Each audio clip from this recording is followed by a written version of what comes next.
you remember the first time you saw a rainbow? Rainbows are iconic, universal, showing up in legends and stories throughout history. Despite years of pollution and our increasingly busy lives, rainbows still make us stop and look up. The first recorded rainbow appears in Genesis 9 just after the flood recedes. Noah walks out into the steaming earth and hears the voice of God. I have set my bow in the clouds, and it shall be a sign of the covenant between me and the earth. When I bring clouds over the earth, and the bow is seen in the clouds, I will remember my covenant that is between me and you and every living creature of all flesh, and the waters shall never again become a flood to destroy all flesh. This is what is called by theologians the Noahic covenant, one of several agreements that God made with Israel and by proxy all the world. And here we see this strange imagery of the rainbow. I have set my bow. This word bow is the same Hebrew word as the bow of battle.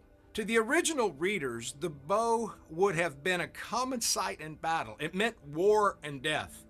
But for God to set his bow meant that war was over, that the struggle was over. This is the sign of the rainbow in the clouds, turned away from us, a bow at rest.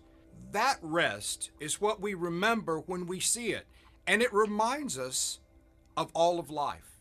As violent as the storm might be, the rainbow will be there. The power of the thunder and the rain turns to beauty and color. That's all that's left standing. The covenant reminds us that a devastation like a flood won't destroy us again. God will not destroy us and start over. He will work with us and through us to accomplish redemption. He works through each storm in our lives to make beauty and light come through. Instead of ending history, he works within it. And instead of starting over with humanity, he became one. He set his bow in the sky. He set his covenant that he will always work with us and within us on our relationship with him. Let's remember this promise when the storm comes. I'm Greg Williams, speaking of life. Thanks for watching this episode of Speaking of Life.